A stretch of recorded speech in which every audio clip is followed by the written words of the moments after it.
Hello everybody, welcome back to the channel, and it is time for another one of these little documentary type things. Now this has been requested by Kian Jarrett, who is the guy who requested the Napoleon documentaries that I've been doing on the Patreon recently. Since about the 20th of February, that's when the first one was, the Siege of Toulon in 1793, and then there was the Battle of Lodi, 1796, and there was another one. I think. Sure, there was another one. There definitely was. Maybe I haven't done it yet. But yeah, anyway, he's also made a paid request today for this. The year 536 was the worst year to be alive. What happened? So, that's got my interest aroused already, because we know that life was bad enough in like the late 1800s, people in workhouses and what have you. So how bad was it back then, in, you know, when years were still only 3-digit numbers? Definitely looking forward to this. So as I mentioned, this is a paid request. You can make a paid request for pretty much anything, as long as it's not a TV series or a movie. Those are reserved just for patrons in certain tiers. So if you want to make a request for a TV series or a movie, you have to be in a higher tier. But if you're not on the Patreon and you want to request something, you make a payment to the PayPal page, which we've got a special offer on for this month. Requests are usually... Hold on, I forget this. I should know this off by heart by now. I've had that many requests this month, but I've forgotten. Where is it? There. Yeah. You can find all the details for this on a post, by the way. It's in the community tab. Yes, all requests until the 31st of March are £1.50 each, or 3 requests for £4. They're usually £2. So it normally costs you £6 to make 3 requests. So you're saving £2 on that, or yeah.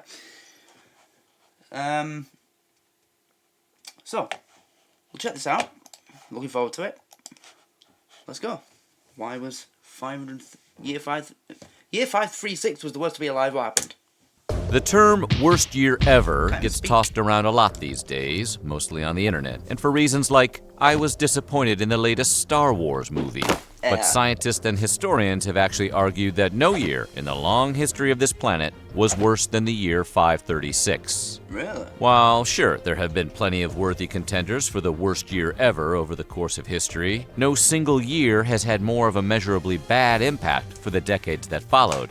Today we're going to explain... Right, what I'm interested in is what kind of criteria he's going to use to determine the worst year. Because for me, it would have to be, for it to be the worst year, the thing that's making it the worst year has to be something that's affecting everybody around the world. So that brings in world wars. It has to be something that's causing either grave injury or death on a widespread scale. Again, that brings in world wars or the plague or the Spanish flu, things like that. And it also has to be a time where, you know, there's a lot of little things going on in countries like revolutions, civil wars, famines, disease, stuff like that. But yeah, I mean, there's been a few times when that's happened, but not together. Like, it was after World War I, the Spanish flu happened. World War II, there wasn't really a disease that happened after it that killed 50 million people. But World War II was crazy in terms of how many people died. But then again, it's also measured by the percentage of the population that were killed. And believe it or not, more percentage of the world population died due to the Black Death than World War II. And World War I put together.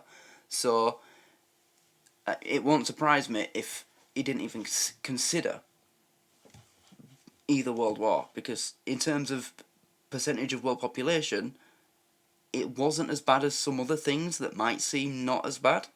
So just keep an open mind. Had more of a measurably bad impact for the decades that followed.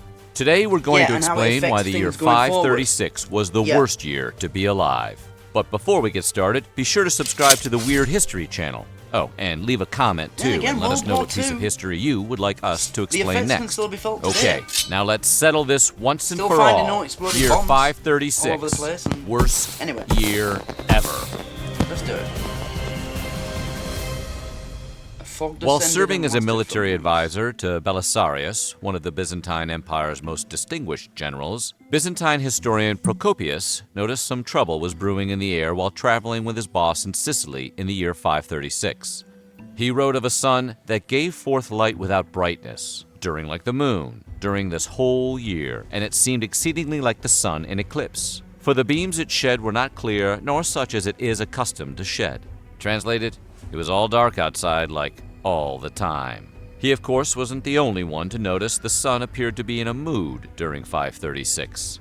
Michael the Syrian, a Byzantine scribe, would later write of this period, "The sun became dark, and its darkness lasted for 18 months. Each day it shone for about 4 hours, and still this light was only a feeble shadow. Everyone declared that this sun would never recover its full light. The fruits did not ripen, and the wine tasted like sour grapes."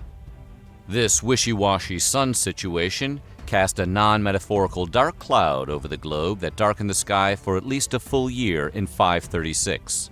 Researchers later discovered evidence of a massive volcanic eruption, whose ash was likely a major contributor to the Seattle-like weather, minus all the rain, spreading. See, that's the thing. 536 AD, that's a long time ago. I mean, you've got people in like the 17th century talking about things that can be easily explained by science and nature, but describing them as, oh, this was God's wrath. And, the people believed in different things back then because, like witches. Used to burn witches or women if they had a black cat in like the 18th century. So stuff like this, it's hard to believe all of it. But as I said, go in with an open mind. Spreading ash and destruction on a global scale. Not to mention it made the grapes sour and the wine bad, so that's an easy strike for the year 536. Famine, right. Basic biology teaches us that plants need the sun to aid in their growth and survival. So not having direct sunlight for the duration of at least a year did a real number on the crop output around the world, and sparked a widespread famine around the globe. And it's not just that the plants wanted to catch their rays, it was just too darn chilly for crops to grow. With the sun cloaked in an endless cloud, the temperature of the earth dropped between 1.6 and 2.5 degrees Celsius, or 34.88 to 36.5 degrees Fahrenheit for all the Americans thinking that doesn't sound so bad. But it also cooled temperatures for decades to come. Crop scarcities were reported far and wide around this time period, including Ireland, who suffered through their own horrible-sounding food depletion they called bread failure. Bread failure? Alright, so far we've got 3 pretty big heavy hitters. We've got, volcanic ash probably causing darkness for over a year. And as a result, no sunlight and the temperature dropping, so there was no crops growing, a famine, and a plague now. So far, that's 3 pretty bad things to happen back in those days. Because there was no artificial food. There was no, baked beans. There was no Heinz baked beans in a can. If you couldn't grow food, you were dead if you didn't have your own animals. So, yeah. A plague, though. Let's see what this is. A dusty veil covering the sun wasn't the only bad thing in the air for these poor people just trying to live their lives in 536. There was also a plague or two waiting in the wings to strike on these vitamin D-deprived immune systems. Nobody was immune to this infestation. It swept through the lower classes all the way to the imperial palace. Yep, no sunlight, no vitamin D as well. I mean, that can be bad, really bad for your health in this day and age. Back then, it could have been fatal. Symptoms, as it was lovingly described, began with a sore that formed on the palm of the hand and progressed until the afflicted one could not take a step. The legs swelled, then the buboes burst and pus came out. What's that? A picture of one of the patients? Really? Obviously, if this same plague were to infect the world today, there would probably be a TV show called Dr. Bubos, Pus Buster. and with it, a new contender for the worst year to be alive. With the plague beginning to make the rounds in Constantinople, the city began to stink, what with the piles of dead, sick bodies just sort of being tossed around into the sea only to resurface later. There wasn't a lot of burial planning going around back then. Bring out your dead! It was more of a wing it vibe around the Justinian plague. Emperor Justinian ordered the bodies to be removed from the city. I'm not dead! Yeah, he says he's not dead. Yes, he is. I'm not. But all that did was expose more people to the disease, as healthy people were You're gonna find this hard to believe, but I've never seen any of those films. Never. responsible for moving deceased sickly bodies out of the cities. Things weren't all bad for Emperor Justinian, though, as the plague that took all of these lives and made the city a smelly nightmare would later be named the Plague of Justinian, so that was probably nice for him. Less so for the estimated 50 million people that died from it, however. 50 million? Around It killed 50 million people in 5... What? Was there even that many people alive back then? Justinian, so that was probably nice for him. Less so for the estimated 50 million people that died from it, however. What? Summer snow fell in China and Around 536, the climate in China started its journey into madness, doing perfectly normal things like raining dust you could scoop into your hands. Not only should it not rain dust, it certainly shouldn't be measurable by the scoopful. The Raining dust? What? Wait, could that be explained by the volcano, like the ash? But how can ash turn into dust? I mean, have you ever felt ash before? As soon as you know, touch it against your other finger, it just sort of disappears, doesn't it? Or whatever, turns into like, so how can that be possible? Dust? Shi. Not only should it not rain dust, it certainly shouldn't be measurable by the scoopful. The Nan-Shi, a 6th century chronicle, reported a yellow ash-like substance falling from the sky.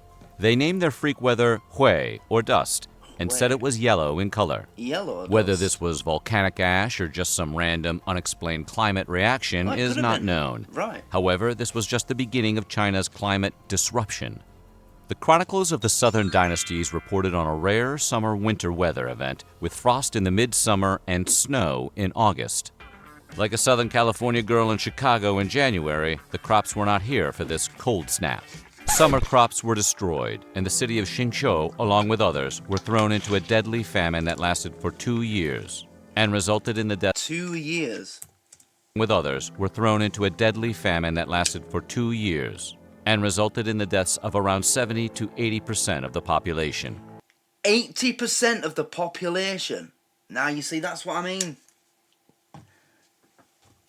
Again, you talk about world wars and the numbers are high. Yeah, 50 million people. That's a lot of people. But when you do it against percentage of the population, that's what counts. And I think World War II, I don't know the exact number, but it wasn't that much when you measure it like that. I mean, there was at least 1 billion people in the world by the 1940s. So 50 million people dying, it doesn't, but 80% of the population of China, that's big. That's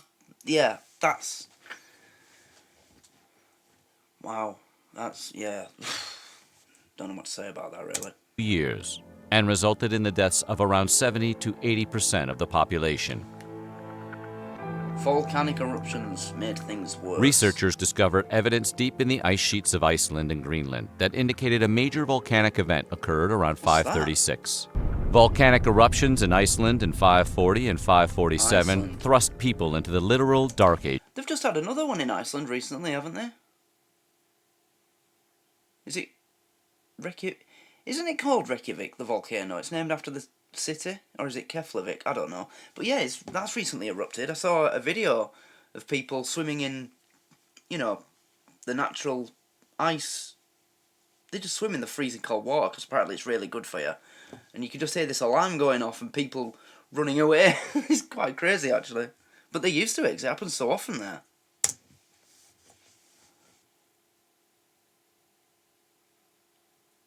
In Iceland in 540 and 547 thrust people into the literal dark ages. with ash lining the skies and blocking out the shiny hot sun thing in the sky that the people of the 6th century were starting to get used to having around. Based on a tropical volcanic ash later discovered, some scholars have suggested a volcano in El Salvador went blasting off around the year 535 or 536. Still others pointed to a volcanic eruption around the year 535 Okay, what was that CGI? or 536. Still others. That was literally just someone on a computer took a still of it and then clicked on it and went whoop with the mouse. That's all that was. I'm never watching that film. Salvador went blasting off around the year 535 or 536. That is lazy CGI. Still others Terrible. pointed to a volcanic eruption in North America as a contributor to the dark skies around the world. When Yellowstone? combined with the 2 Icelandic volcano eruptions, it kicked off what was adorably called the Late Antique Little Ice Age. This cute little ice age cooled off the planet for at least a decade and resulted in the death of crops and subsequently people, both directly through. Again, that's another thing we're due soon. Well, actually, we're overdue by I think it might be a few hundred years. We are overdue an ice age or a mini ice age. It's one of the others, one of the other mini or proper ice age. But we're overdue one, and I don't think they can work out why it hasn't happened yet. But that's another thing, global warming and all this stuff about climate change. That's because the planet's still warming up from the last one. That's why it's getting warmer all the time. We're literally in, if you put it into terms of like a disease, like cancer, the Earth is still in remission from its last bout of cancer, the last ice age. That's why it's getting warmer. But they're using it to put your taxes up and make you buy electric cars, which are ridiculously expensive. Yeah, it's bullshit. Called the Late Antique Look it up. You can find evidence of it. Little Ice Age. This cute little ice age cooled off the planet for at least a decade and resulted in the death of crops and subsequently people. Both directly through starvation and indirectly, a malnourished population was more susceptible to diseases, of which there were plenty running around. Well, there's one thing that certainly couldn't claim it had a bad year: exploding volcanoes.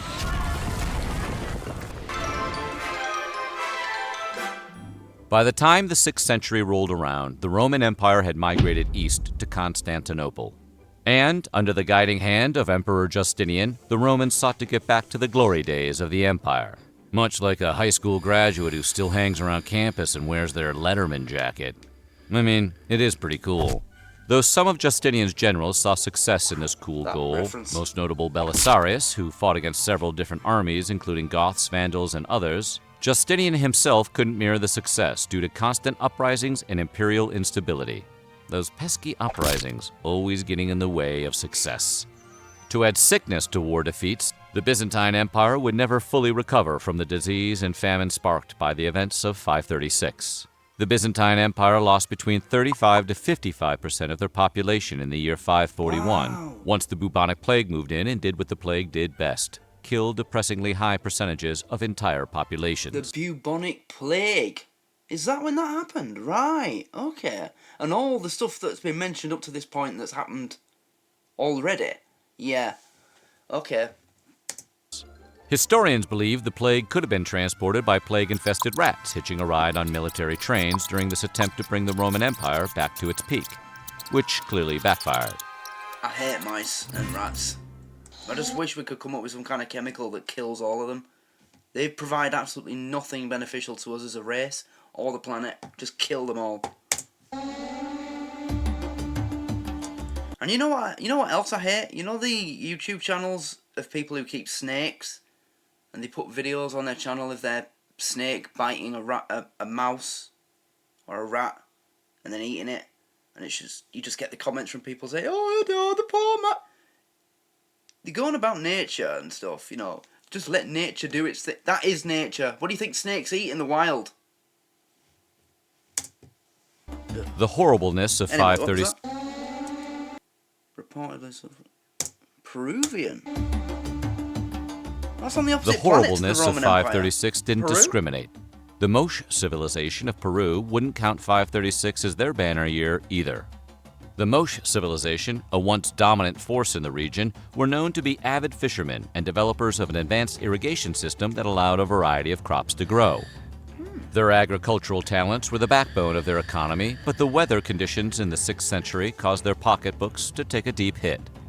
It was around this time that an unusually strong El Niño weather system caused waters to warm, which decimated the fish supply. The freak weather system also caused heavy flooding, which ruined their area. That's another thing, El Niño. We had El Niño started not so long ago, and then I saw an article saying that the sea was warmer in a lot of places recently.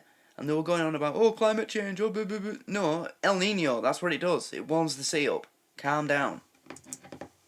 See what I mean? Just scaremonger. Every little thing that changes, it's just like, oh, it's a disaster. No, it's called nature. You think you can live on a fucking big piece of rock as big as this and shit doesn't happen? We're not in control of everything that happens on this planet.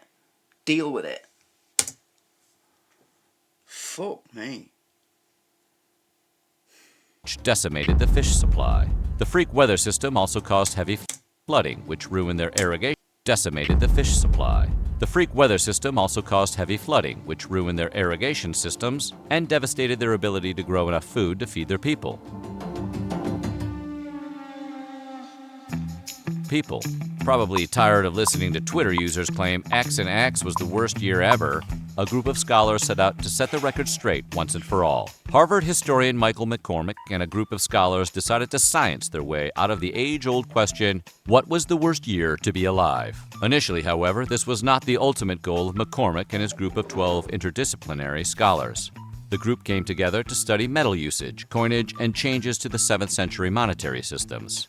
Somewhere in this thrilling subject matter, one probably began to ponder if they were living in the worst year to be alive. Their findings included an analysis of volcanic fragments from an Icelandic volcano in ice core samples from Swiss glaciers that, yes, dated back to 536, confirming the volcanic event that thrusted a good portion of the northern hemisphere into unprecedented darkness, setting off a global catastrophe.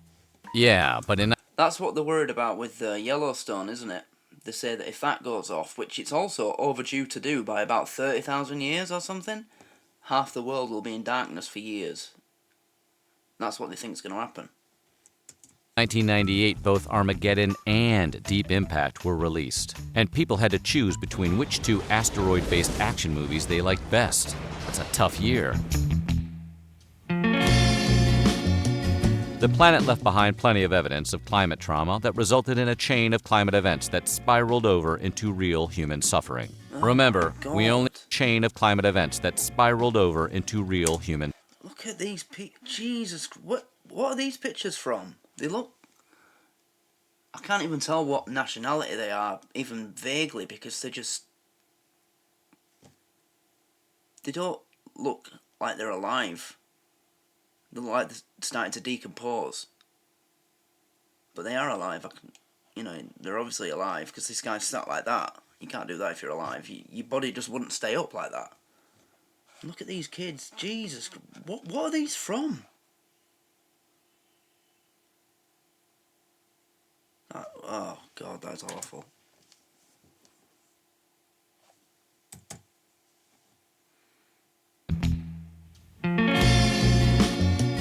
The planet left behind plenty of evidence of climate trauma that resulted in a chain of climate events that spiraled over into real human suffering. Remember, we only get one Earth, everyone. Please recycle. Dendrochronologists, people who study tree rings to determine a tree's age, since that's a science and not a wild guess, noticed some disturbing patterns emerging when examining Icelandic trees.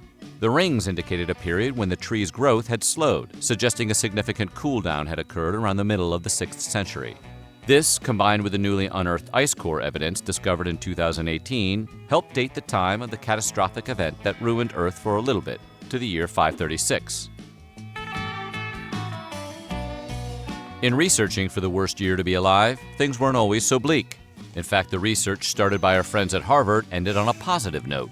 While the events of 536 were the spark for some truly literal dark days in our planet's history, the researchers were also able to find the moments things really started to turn around. When researching coinage, they noticed the reappearance of lead in the ice core samples, indicating that people were producing silver again for money. Ah, capitalism, the life force of us all. Experts argued the prevalence... Alright, calm down, communist. of silver meant more coins were being produced, which was a sign of a thriving economy. People who complain about capitalism in this day and age, literally every element of your life that involves obtaining something involves capitalism. You wouldn't be alive without it, so stop complaining about it. The lesson being, Imagine complaining about capitalism from your iPhone whilst properly drinking Starbucks and you had McDonald's for dinner last night. as bad as it may seem, it will almost always get better. Almost always. So what do you think? Would you like to go into a time machine and play the ultimate game of Survivor? No. Let us know in the comments below, and while you're at it, check out some of these other videos. Yeah, I mean, okay, fair enough. But what I wish you would have done is put like a recap at the end. And then compare it. So everything he mentioned in that year that happened, the consequences of it, how many people died, how widespread it was, and then compare it to other things. That would have helped it make sense a bit more.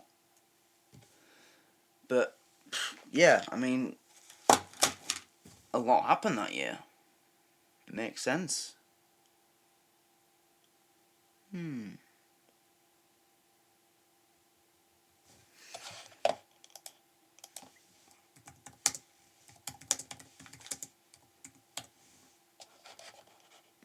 want to see if there is one of those, like, comparison.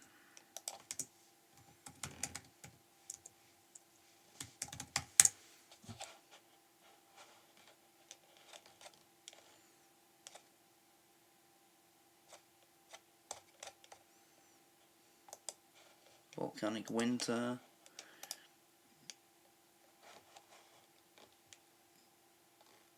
Here we go.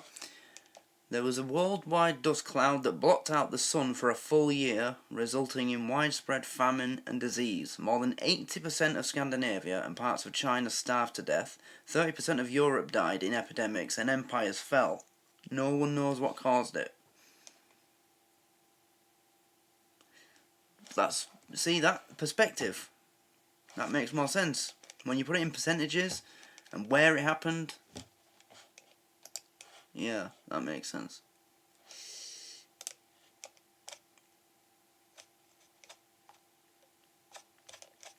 But again,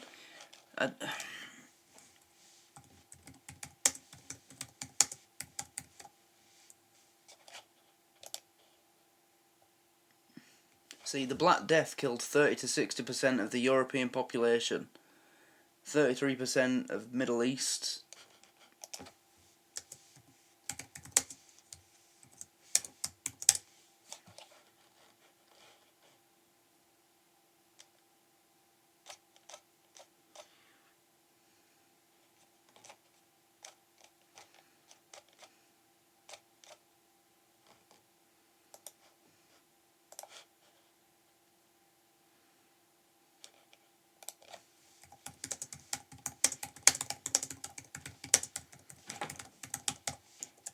Population did that kill? Oh, it just keeps giving you separate places. 5% of Egypt, 5% of China.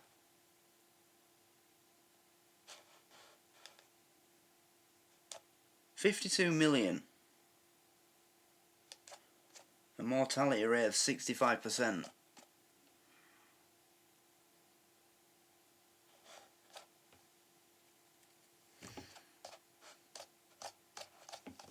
Why can't I just say that the percentage of the world population? Anyway, yeah, 75 million was the population in Europe and 50 million died.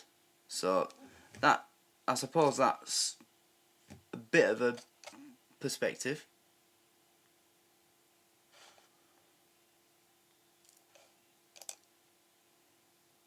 Half of you. No, I don't want Europe on the world.